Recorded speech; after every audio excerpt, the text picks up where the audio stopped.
Agora, general, eu gostaria de entender um pouco melhor o contexto em que essas conversas se davam internamente, por exemplo, no alto comando, né? O senhor falou, olha, não, eu tenho muita clareza de que os 16 do alto comando eram pela legalidade. Isso dá a entender que discutiu-se ilegalidades, então, né? Porque se houve a chance das pessoas se manifestarem pró-legalidade, dá a entender que a ilegalidade esteve em pauta. De que forma isso acontecia? Como é que eram essas conversas? Não foi bem dessa maneira. Vou te explicar como é que foi. Quando tinha a reunião do alto comando, as reuniões administrativas, sobretudo, são dois tipos de reuniões. Administrativas, que a gente trata de vários temas do Exército, e reuniões de promoção, quando a gente confecciona a lista de promoções para o presidente aprovar ou mudar o que ele quiser fazer. Então, nas reuniões administrativas, a gente, às vezes, comenta sobre a conjuntura nacional e como isso pode afetar o Exército, que era o caso então. Havia uma conjuntura de uma tensão política extrema, né? Uma tensão política extrema no Brasil, mesmo antes das eleições, não só depois, a tensão foi aumentando, uma tensão política muito grande, e como isso podia envolver o Exército. E nós sempre, nesse contexto, dizíamos que não, nós vamos sempre pela legalidade. Todos nós sempre batemos nessa tecla. Somos todos pela legalidade. E em que consiste a legalidade na visão do alto comando do Exército?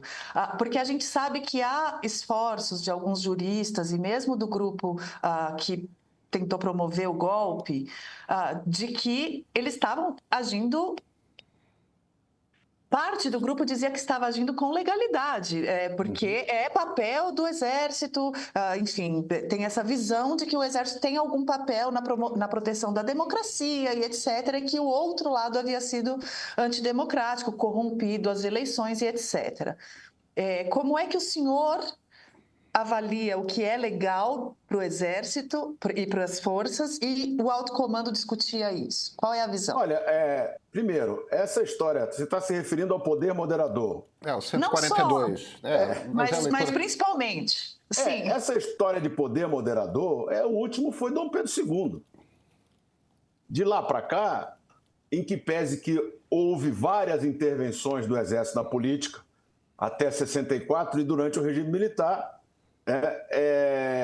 depois eu vou fazer um outro comentário, mas nunca, não está em nenhum texto que eu tenha lido, pelo menos, de lei ou Constituição, essa figura de poder moderador para o Exército. Isso simplesmente não existe. E eu não me lembro de nenhuma declaração de militares falando isso. Militares, generais e tal. Pode ser que alguém acredite, eu não sei. Mas isso não faz sentido, né? Não faz sentido, na minha avaliação. É claro que o artigo 142, ele fala em garantia dos poderes constitucionais. E isso não é regulamentado. Garantia da lei e da ordem é regulamentada por lei. Defesa da pátria também é regulamentado por lei. E garantia dos poderes constitucionais não é regulamentado. Mas isso não dá direito a ninguém inferir que isso significa que amanhã o Exército...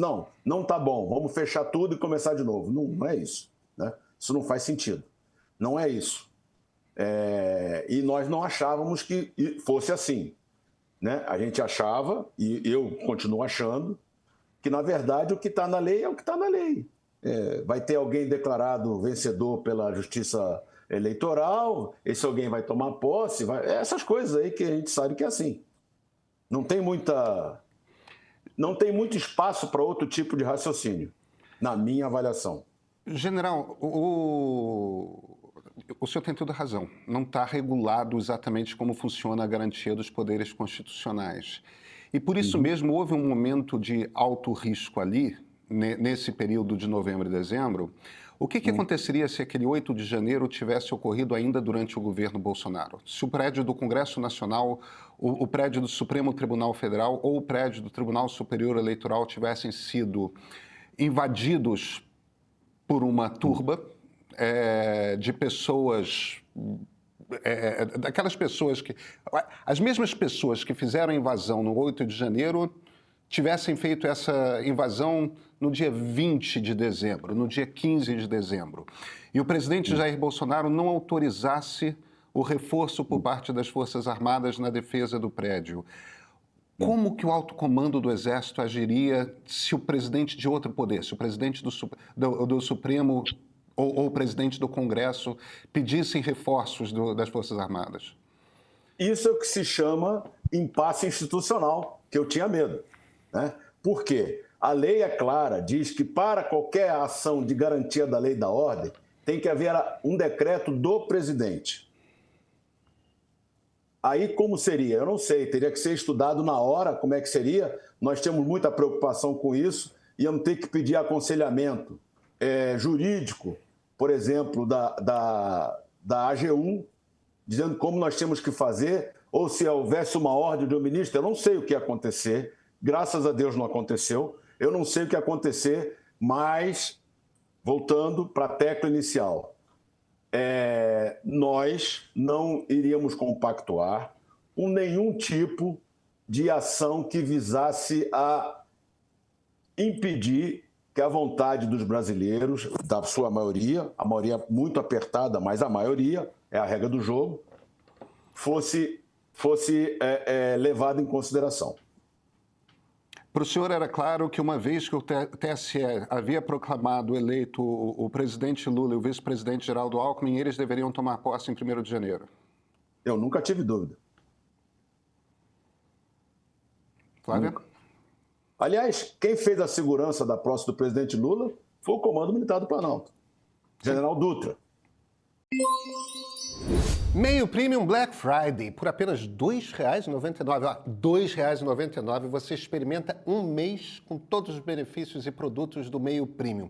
Aplicativo de streaming, 4 edições de sábado, meio político, prioridade na entrega da newsletter diária do Meio e muito mais. Só R$ 2,99 para experimentar tudo isso. Aproveita, mas corre, porque a promoção só vale essa semana até a Black Friday.